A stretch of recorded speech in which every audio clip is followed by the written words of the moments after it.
Hello and welcome to the Dune Minute Podcast, your place to dive deep minute by minute into the cinematic adaptation of Frank Herbert's world of Dune. I'm one of your hosts, John. And I'm Zach. And we are back. It's Wednesday. We are talking about Dune once again, as we always do. That's what we do every day. Well, 5 days a week. No, I probably talk about it every day now that I think about it. Yeah, fair enough. In some way or another, it comes up. But today we're talking about, today's a whole day of exposition, really. Very dense exposition. Yes.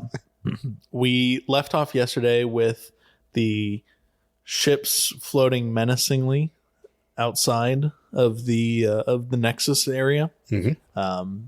Today we see a closer look. They're the Harkonnen airbag ships. That's as right. you so spoiled yesterday. Well, whatever. How dare you? Not that we've ever spoiled anything on this show. So we see the Harkonnen airbag ships patrolling for a few seconds, and then we're back in the lab. We're back with Paul and Jessica and Dr. Kynes. We start this scene off with Paul just grabbing a handful of sand off of the floor, and we know it's Paul because he's wearing the ducal signet on his hand, or on one of his fingers. And Paul just kind of, we know that he's obviously changed after his, time in the deep desert with Jessica. Yeah. And he's very, I guess stoic is the right word, where he's just kind of like, maybe stoic isn't the right word. He doesn't seem to really be bothered by anything. He's just kind of there. I described it as all-knowing Kwisatz Haderach bullshit again. Sure. That isn't wrong. So he just grabs his fistful of sand and lets the sand sip between his fingers. He's turned into the kid in your lit class that is just like he's read philosophers' works and he thinks he's better than you because of it. Yeah. I've read Marcus Aurelius. Yeah. Nerd. Fucking. What does he start talking about? He starts talking about what great houses fear. Yeah. He says, you know what the great houses fear the most, Dr. Kynes? Exactly what has happened to us here. Sardaukar coming together and picking them off one by one. As a real quick aside, we see one of the Fremen that Dr. Kynes was directing earlier return with 2 Frem kits, this time also including still suits. Yep. So, Dr. Kynes is at least doing a better job of taking care of Paul and Jessica with the Frem kit situation than UA was. Well, he was under a time crunch. In fairness, UA was under a time crunch, and UA also did provide the Atreides beacon and the ducal signet. So, a little bit of column A, column B. Yeah. Paul continues, only together can they chance against the Imperium. Would you bear witness? Or can they stand a chance against the Imperium? Would you bear witness? Testify that the Emperor has moved against us here. Yeah, asking her again. So this is once again from the conversation that they had in the Ornithopter. Yeah, so this is the fourth time that Kynes has been asked. At least the 4th time. Once by Leto. Yep. Once by Duncan. Yep. Once by Jessica. Once by Paul. Yep. Suck it, Simon Peter. Yeah. Good reference. Not Simon Peter, just Peter. Yeah.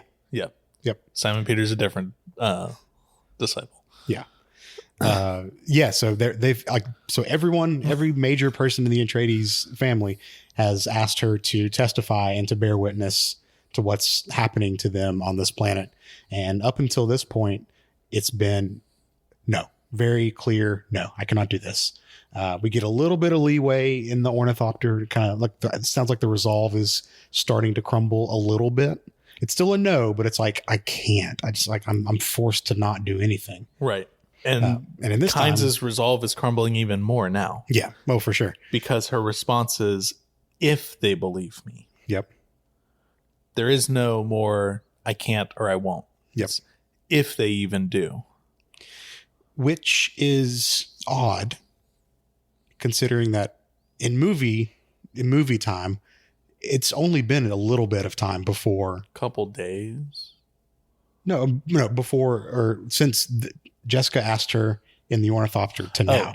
It's just been a little bit of time. Hours. Yeah, and not a whole lot has changed since then. So I don't understand the shift in her demeanor, unless it's just some kind of internal thing going on that she's, softened up on her own. I think maybe she's kind of putting together and realizing like, oh shit, like we actually are kind of fucked here. Yeah. But it would mean if the great houses were to believe her, it would be open war. It would mean open war amongst the houses. General and the emperor. Warfare between the great houses and the emperor is the direct quote. Yep. And thankfully, Jessica is there to say chaos across the Imperium. Yep. It's very important. Thank you, Jessica. Look, someone has to pick up the Captain Obvious role now that Paul has had his moment in the desert. He's big brain Paul over here now. So these Captain Obvious moments are beneath him. Paul brings up he's got an alternate plan. Yeah, speaking of fucking big brain Paul over here. Big brain and big balls Paul. Because he's just like, how about this? Two-step plan. No sons, daughters of not married, or single daughters, no sons. I'm going to go date them. This is mine now. Yeah. His direct quote is, oh God, my notes just zoomed up all the way to the top. Give me a second. His direct quote is, suppose I presented the emperor with an alternative to chaos. The emperor has no sons and his daughters are yet to marry. Kynes' response, you'd make a play for the throne? Your emperor feared the Atreides. He brought you here to kill you. What don't you understand? Yeah. Yep. I mean, isn't that everyone's dream to marry a princess? Every guy's dream. Marry a princess, take over the family business. No. No? Okay, well, not me. It's some guys' people. dreams, I guess. I don't want the attention that comes with marrying royalty and shit. No, that's fair. I don't like being fair. Perceived. This is like the stretch of my limits of perception. Just once a week, me hanging out in your living room. Yeah, but then knowing that like everything that you and I say gets blasted across the world, and like we have people literally all over the world that have like listened to us just bullshit for hours on end. Yeah, we love all of you, by the way.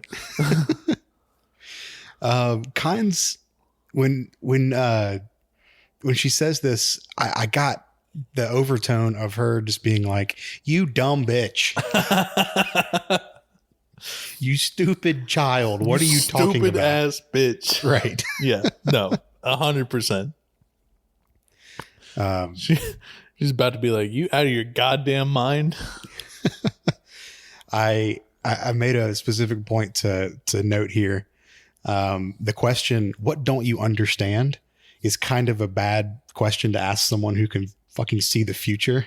Well, she doesn't know that. Yeah. I know she doesn't know that at this point, but Paul's probably she's about to fucking learn though. Paul's probably like, oh yeah. Watch this. Good bitch. question. Hold my beer. Good question. What don't I understand? I understand everything. Uno reverse card. Not even, yeah.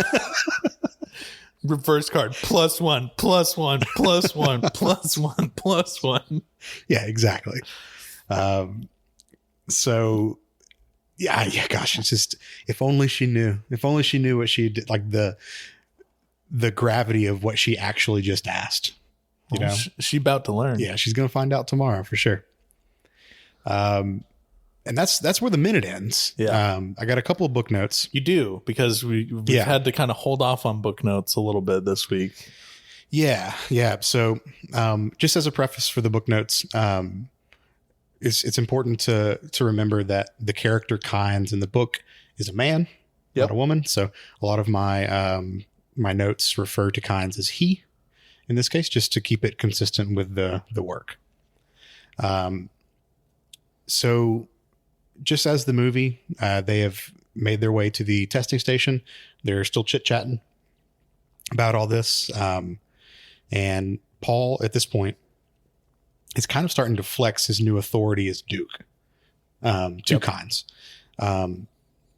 Jessica is doing Jessica things. I'm going to interrupt real quick. Okay. That's not really anything that we see too much in either part 1 or part 2. Like, yes, he flexes his authority as Duke to Gurney Halleck in part 2, but Gurney was gonna, be there for Paul regardless of his status as Duke or not. Because there's really no other Atreides that he can just like flex his ducal status to, and the Fremen don't give a shit. So exactly. The book is a lot more focused, or book Paul is a lot more focused on restoring the house. Yeah. At this point, he's not really shifted to other, God Emperor things yet.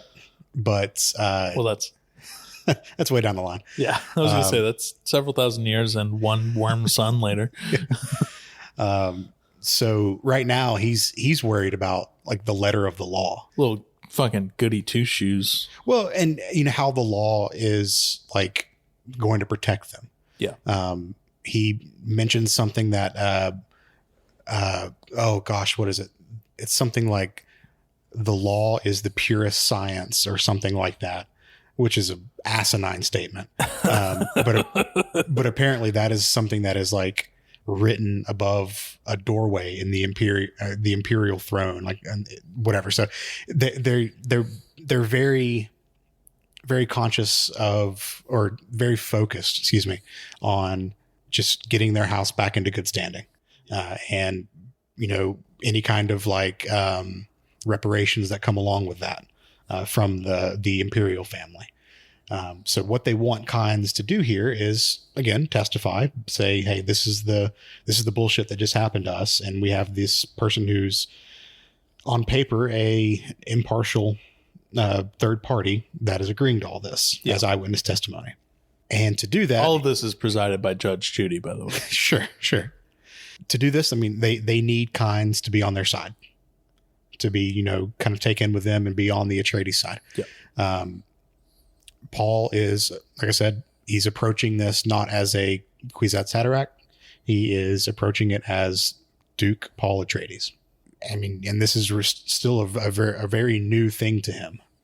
It's only been a day or so since he became the Duke. Yeah.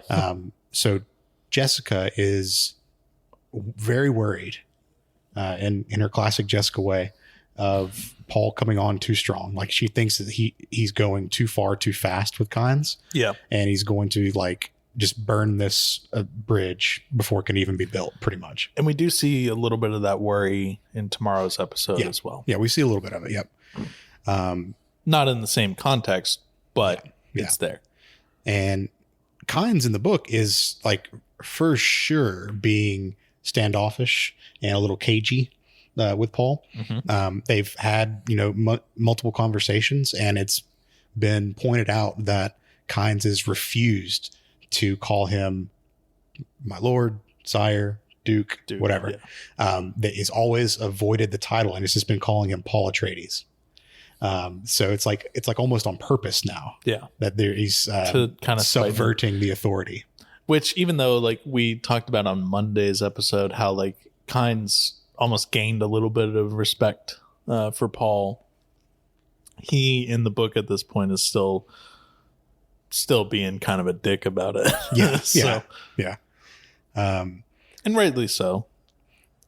So I mentioned, I think it was on Monday, that Kynes asked Paul, what would you use these stations for? And Paul says to make Arrakis a habitable place for humans or something like that. Yeah.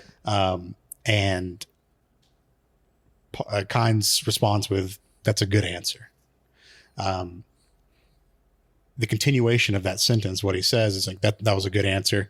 He said, you've seen, or you have the idea that Arrakis could be a, green planet, but the Imperium does not think that. The Imperium is only interested in the spice here. Yeah. The quote that he says here is that the Imperium only sends its quote unquote hatchet men and people who are interested in spice. Paul kind of looks at Kynes and shows him the ducal ring and says, do you know what this means? He says that this means I am a imperial soldier. I am a hatchet man. He says technically a hatchet man. So he's doing this to just curry favor and get on a level playing ground with Kynes. Sure. Introduce some humanity into the conversation. And it continues after this. I'm going to stop it there, but it's a really interesting conversation that the two of them are having.